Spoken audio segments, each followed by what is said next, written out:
ॐ नमो भगवते रुद्राय ब्रह्ममुरारिसुरार्चितलिङ्गं निर्मलभासितशोभितलिङ्गं जन्म च दुःखविनाशकलिङ्गं तत्प्रणमामि सदा शिवलिङ्गं देवमुनिप्रवरार्चितलिङ्गं कामदहं करुणाकरलिङ्गं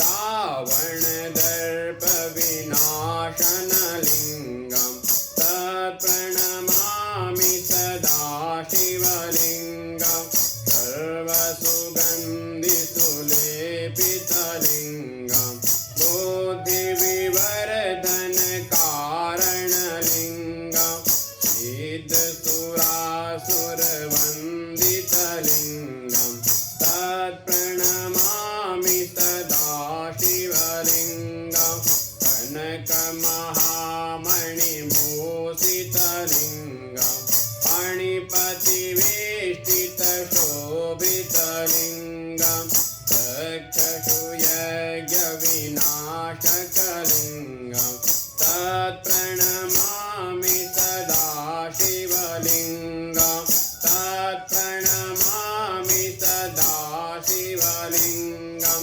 कुङ्कुमचन्दनलेपितलिङ्गं कुङ्कुमचन्दनलेपितलिङ्गं पङ्कजहारशुशोभितलिङ्गं सञ्चितपापविनाशनलिङ्गं तत्प्रणमामि सदा शिवलिङ्गं देवगणार्चितसेवितलिङ्गं भावैर्भक्तिभिरीव च लिङ्गं दिनकरकोटिप्रभाकरलिङ्गं तत्प्रणमामि सदा शिवलिङ्गम् अष्टदलोपरिवेष्टितलिङ्गं सर्वसमुद्भवकारणलिङ्गम्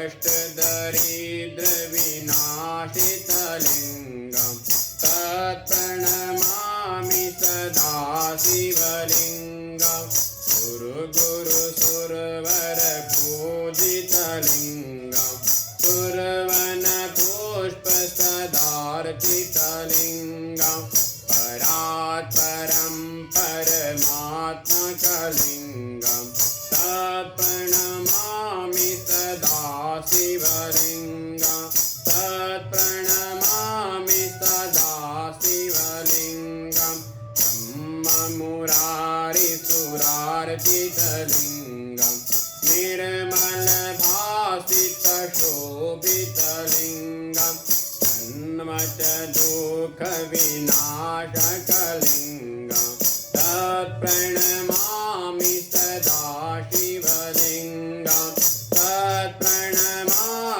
सदा शिवलिङ्गं तत्प्रणमामि सदा शिवलिङ्गम् गौरी शंकर भगवान की जय। श्री नीलकंठेश्वर महादेव की जय। मृत्युंजयाय रुद्राय नीलकंठाय संभवे अमृतेशाय देवाय महादेवाय ते नमः। ओम नमो भगवते रुद्राय। अथ किं परमं साध्य किं वा तत्साधनं परं साधकः कीदृशस्तत्र तदितं ब्रूहि तत्त्वतः। अथ किं परमं साध्य साधनम्। आनंदकंद भगवान भोलेनाथ की कथा में तल्लीन श्री सूत जी महाराज शौनक आदि 88,000 ऋषियों के मध्य में भगवान श्री शिव की दिव्य महिमाओं का वर्णन कर रहे हैं।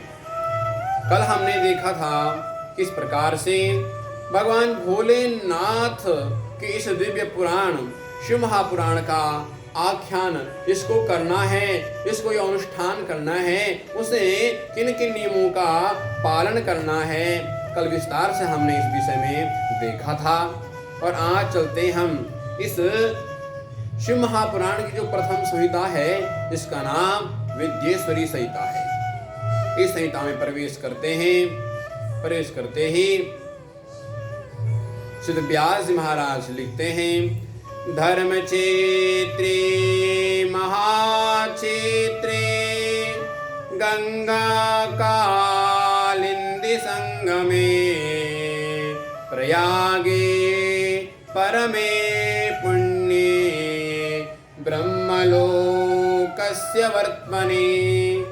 धर्म क्षेत्रे महाक्षेत्रे गंगा कालिंदी संगमे प्रयागे परमे पुण्ये ब्रह्मलोकस्य वर्त्मनि। श्री वेद व्यास महाराज वर्णन करते हैं, धर्म क्षेत्र महाक्षेत्र जो गंगा और कालिंदी यानी कि यमुना जी के मध्य में स्थित यह तट है, जिसका नाम है प्रयागराज। इस प्रयागराज में शौनकादि 28,000 ऋषि उपस्थित हुए हैं और शौनकादि 28,000 ऋषियों का यहाँ पर एक दिव्य सत्र चल रहा है। उसमें अनेक प्रकार के अनुष्ठान शौनकादि 28,000 ऋषियों के माध्यम से किए जा रहे हैं और इस यज्ञ की पूर्णाहुति के समय पर साक्षात भगवान वेदव्यास जी महाराज के परम शिष्य श्री सूत जी महाराज का आगमन हुआ।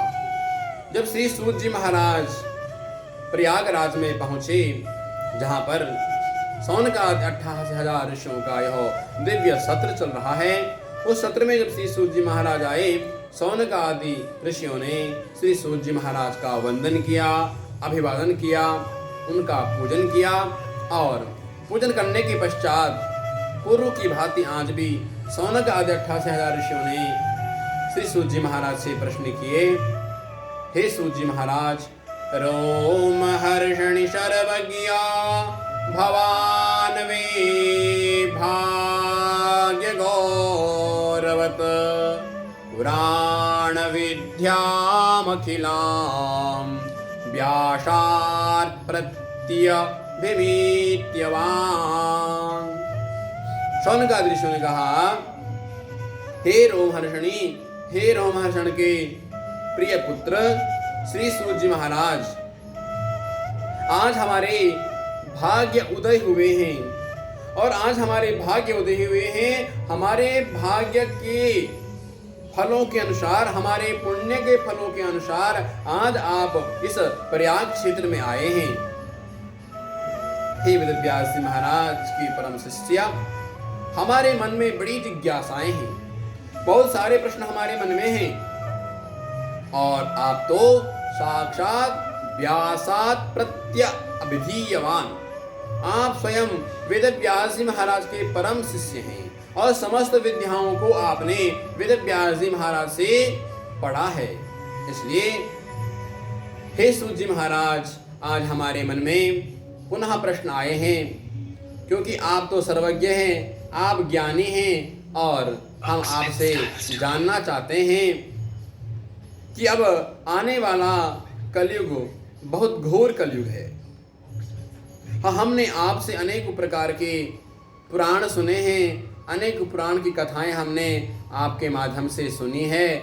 हे सूत जी महाराज, अब हम आपसे ऐसा एक ग्रंथ श्रवण करना चाहते हैं, एक ऐसा साधन श्रवण करना चाहते हैं जो कि कलयुग के जीवों के लिए बड़े सरलता से और बड़े आसान तरीके से इस जन्म मरण के बंधन से मुक्ति प्रदान करे। कोई एक ऐसा साधन आप हमें बतलाइए, क्योंकि हे सूत जी महाराज, आने वाला कलयुग बड़ा निष्ठुर है। सभी लोग असुर प्रवृत्ति वाले हो गए हैं उदरम भरणो जीवा वराह का कूट भाषण। सभी कूटभाषी हो गए, मिथ्या बोलने वाले हो गए हैं, सब असत्य बोल रहे हैं, सारे के सारे अपने धर्मों से च्युत हो गए हैं। ब्रह्मचारी अपने धर्म से हट गया है, गृहस्थ ने अपने धर्म को छोड़ दिया है, वानप्रस्थी ने, सन्यासी ने, सब अपने धर्मों से अधम हो चुके हैं। इसलिए हे सूत जी महाराज, आप ऐसा कोई साधन बतलाइए कि जिनसे इन कलयुग के जीवों का कल्याण हो सके, क्योंकि अब लोग सब झूठ बोल रहे हैं और सबका समय दूसरे की निंदा करने पे, हिंसा करने पे, एक दूसरे के बीच में लड़ाई कराने में, चोरी करने में और दूसरे के द्रव्य को हरण करने में व्यतीत हो रहा है। कलयुग के लोग कैसे हो गए हैं, इसका वर्णन गोस्वामी तुलसीदास जी महाराज कहते हैं। विप्र निरक्षर लोलुप कामी, निराचार सट वृषली स्वामी, सब नर काम लोभ रत क्रोधी, देव विप्र श्रुति संत विरोधी, नारी विवश नर सकल गोसाई, नाचहि नट मर कटकी नाई।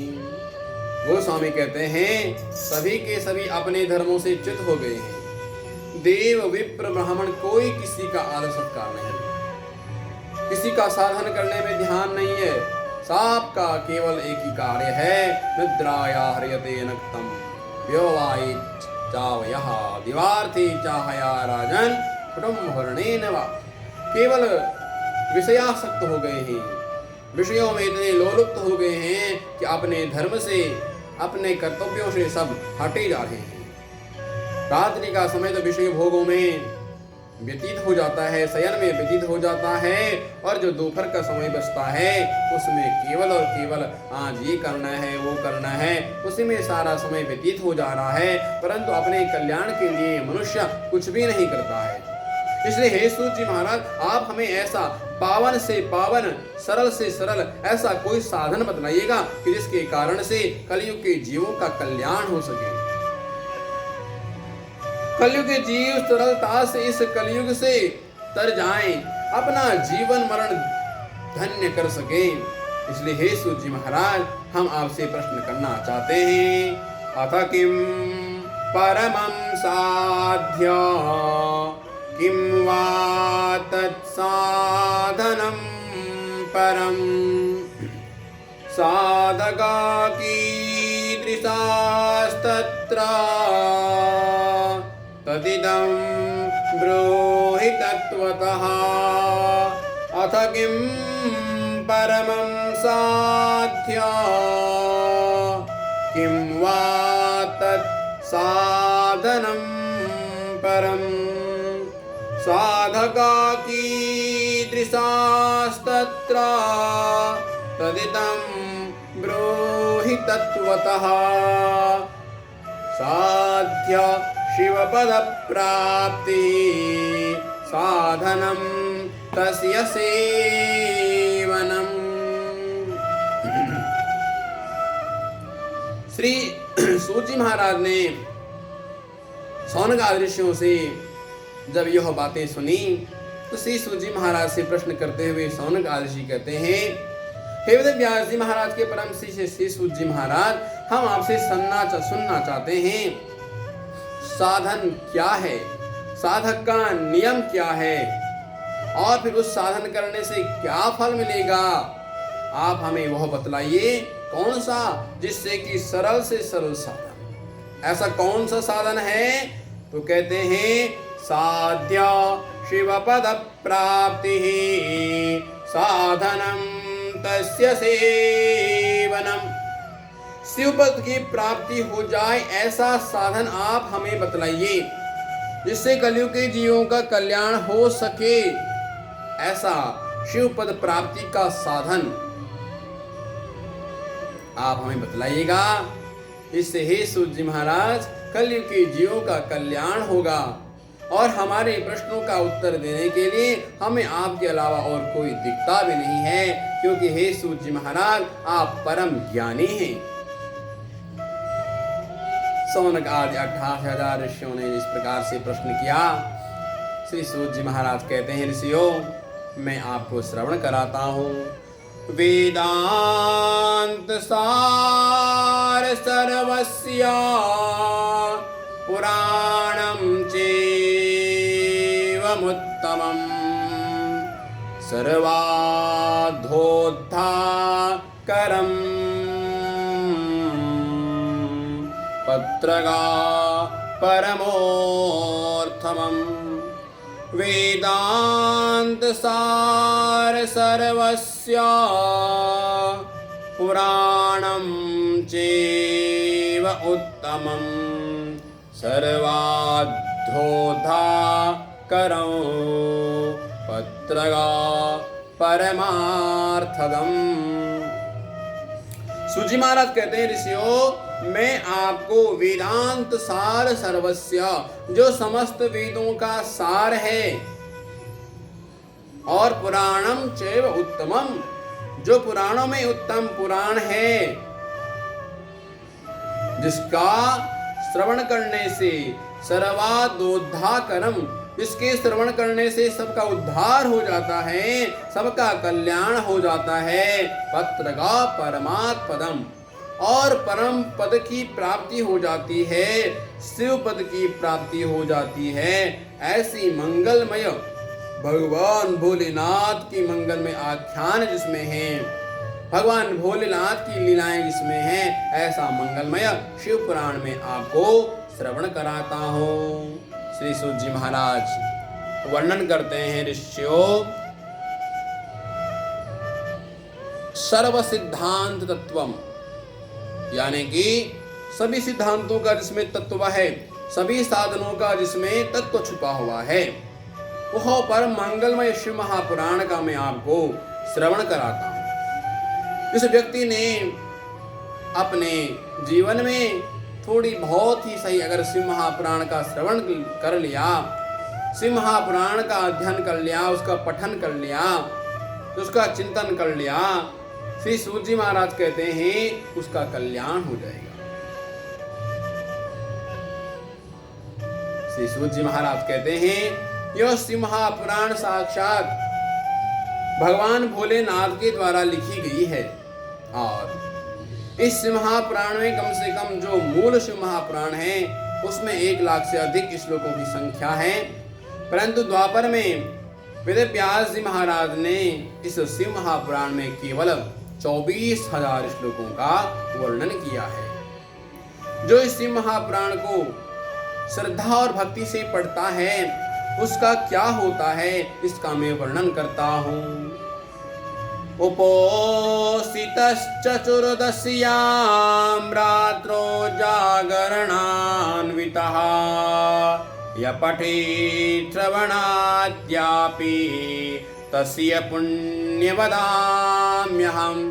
श्री सूत जी महाराज कहते हैं, ऋषियों जो इस शिव महापुराण को श्रद्धा भक्ति से पढ़ता है, इसका चिंतन करता है, श्रवण करता है, और विशेष रूप से चतुर्दशी के दिन जो इस शिव महापुराण का श्रवण करता है, अथवा जागरण रह करके शिव महापुराण का व्याख्यान श्रवण करता है, अथवा शिव महापुराण का मूल पाठ करता है, अथवा मूल पाठ का श्रवण करता है, और रात्रि के समय जागरण करके भगवान भोलेनाथ के मंगलमय नामों का संकीर्तन करता है, तो श्री व्यास जी महाराज कहते हैं यह पुण्य श्रवणाद्यापि, उसका पुण्य मैं आपको श्रवण कराता हूँ। कैसा पुण्य है? श्री सूत जी महाराज कहते हैं जो कुरुक्षेत्र में अपने वजन को नापने का जो पुण्य फल, अपने वजन को नापने से उसका दान करने का जो पुण्य फल प्राप्त होता है, वह केवल शिव महापुराण के श्रवण से प्राप्त होता है। और इस शिव महापुराण को अगर कोई सूर्य ग्रहण के समय पे पढ़े तो उसका अनंत गुना पुण्य फल प्राप्त होता है। श्री सूत जी महाराज कहते हैं इस महापुराण की जो रुद्र संहिता है, इस रुद्र संहिता का कोई मौन होकर के इसका अनुष्ठान करता है तो उसको अनेक पुण्य पद की प्राप्ति होती है। और जो इस महापुराण को बिल्व वृक्ष के नीचे बैठ करके इसका मूल पाठ करता है, श्रवण करता है, अथवा जो बिल्व वृक्ष की प्रदक्षिणा करके इस महापुराण को श्रवण करता है, इसका मूल पाठ करता है, तो श्री सूत जी महाराज कहते हैं वह ब्रह्म हत्या से भी दूर हो जाता है, उसकी ब्रह्म हत्या कट जाती है। अनेकों पापों का संशोधन शिव महापुराण की श्रवण मात्र से हो जाता है। श्री शिव महापुराण ये स्वयं वेद व्यास जी महाराज के द्वारा द्वापर में लिखी गई, परंतु उससे पूर्व साक्षात वेद व्यास साक्षात भगवान भोलेनाथ ने ही इस महापुराण को रचा है। सूत जी महाराज कहते हैं इस महापुराण में 24,000 श्लोक हैं और 7 संहिताएं हैं। 7 संहिताओं का बना हुआ यह दिव्य ग्रंथ, जिसमें सबसे पहले विद्येश्वरी संहिता है, फिर रुद्र संहिता, फिर शतरुद्र संहिता, फिर कोटि रुद्र संहिता, फिर उमा संहिता, फिर कैलाश संहिता और फिर वायवी संहिता। वायवी संहिता के 2 भाग हैं, उत्तर भाग उत्तरार्ध और पूर्वार्ध। इस प्रकार से जो इन 7 संहिताओं का श्रवण करता है, पठन करता है, तो श्री सूत जी महाराज कहते हैं वह जीवन मरण से छुटकारा पा जाता है। श्रवणा दिव्य के सक्तो लिंग वेरेन शंकरम, जो नित्य इसका श्रवण करता है, इसका अध्ययन करता है, चिंतन करता है, तो उसको शिव पूजन का भी पुण्य फल प्राप्त हो जाता है। इस जीवन मुक्त हो जाता है जो इसको श्रद्धा से पढ़ता है, सुनता है। और वह प्राणी भगवान भोलेनाथ को अत्यधिक प्राण प्रिय है। और शिव उपासना की विधि स्वयं भगवान श्री कृष्ण ने भी आचार्य प्रद्युम्न से, आचार्य उपमन्यु से भी श्री भगवान श्री कृष्ण ने शिव मंत्र की दीक्षा ली थी। और भगवान श्री कृष्ण ने भी स्वयं शिव मंत्र की दीक्षा लेने के बाद शिव उपासना की थी। और भगवान श्री कृष्ण ने भी शिव उपासना की थी, किस प्रकार से की थी, और फिर शिव महापुराण को किस प्रकार से श्रवण करना चाहिए, और इसका क्या क्या पुण्य फल प्राप्त होता है, कैसे कैसे होता है, इसको कल देखेंगे। आज के लिए इतना ही। जय जय शंकर, नमामि शंकर, गौरी शंकर भगवान की जय।